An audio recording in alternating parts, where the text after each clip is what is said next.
اعوذ باللہ من الشیطان الرجیم، بسم اللہ الرحمن الرحیم۔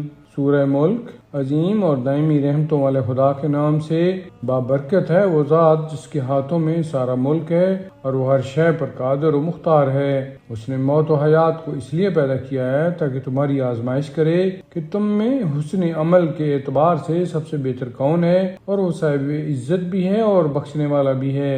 اسی نے 7 آسمان تہ بہ تہ پیدا کیے ہیں اور تم رحمان کی خلقت میں کسی طرح کا فرق نہ دیکھو گے۔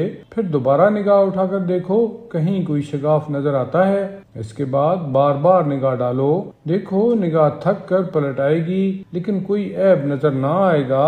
ہم نے آسمان دنیا کو چراغوں سے مزین کیا ہے اور انہیں شیاطین کو سنسار کرنے کا ذریعہ بنا دیا ہے، اور ان کے لیے جہنم کا عذاب الگ مہیا کر رکھا ہے، اور جن لوگوں نے اپنے پروردگار کا انکار کیا ہے ان کے لیے جہنم کا عذاب ہے اور وہی بدترین انجام ہے۔ جب بھی وہ اس میں ڈالے جائیں گے اس کی چیخ سنیں گے اور وہ جوش مار رہا ہوگا، بلکہ قریب ہوگا کہ جوش کی شدت سے پھٹ پڑے۔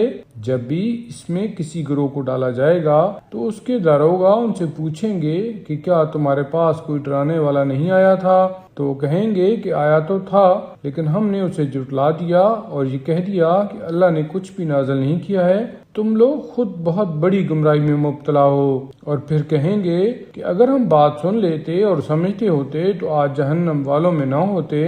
تو انہوں نے خود اپنے گناہ کا اقرار کر لیا، تو اب جہنم والوں کے لیے تو رحمت خدا سے دوری ہی دوری ہے۔ بے شک جو لوگ بغیر دیکھے اپنے پروردگار کا خوف رکھتے ہیں ان کے لیے مغفرت اور اجر عظیم ہے۔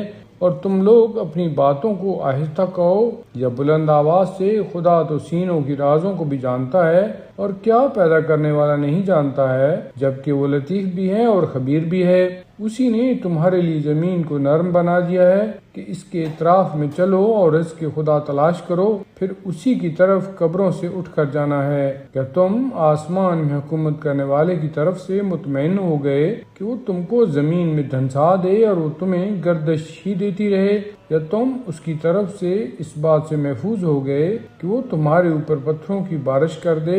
پھر تمہیں بہت جلد معلوم ہو جائے گا کہ میرا ڈرانا کیسا ہوتا ہے۔ اور ان سے پہلے والوں نے بھی تکذیب کی ہے، تو دیکھو کہ ان کا انجام کتنا بھیانک ہوا ہے۔ کیا ان لوگوں نے اپنے اوپر ان پرندوں کو نہیں دیکھا ہے جو پر پھیلا دیتے ہیں اور سمیٹ لیتے ہیں، کہ انہیں اس فضا میں اللہ کے علاوہ کوئی نہیں سنبھال سکتا، کہ وہی ہر شے کی نگرانی کرنے والا ہے؟ کیا یہ جو تمہاری فوج بنا ہوا ہے خدا کے مقابلہ میں تمہاری مدد کر سکتا ہے؟ بے شک کفار صرف دھوکہ میں پڑے ہوئے ہیں۔ یا یہ تم کو روزی دے سکتا ہے؟ اگر خدا اپنی روزی کو روک لے، حقیقت یہ ہے کہ یہ لوگ نافرمانی اور نفرت میں غرق ہو گئے ہیں۔ کیا وہ شخص جو منہ کے بل چلتا ہے وہ زیادہ ہدایت یافتہ ہے یا جو سیدھے سیدھے صراط مستقیم پر چل رہا ہے؟ آپ کہہ دیجئے کہ خدا ہی نے تمہیں پیدا کیا ہے اور اسی نے تمہارے لیے کان، آنکھ اور دل قرار دیے ہیں، مگر تم بہت کم شکریہ ادا کرنے والے ہو۔ کہہ دیجئے کہ وہی وہ ہے جس نے زمین میں تمہیں پھیلا دیا ہے اور اسی کی طرف تمہیں جمع کر کے لے جایا جائے گا۔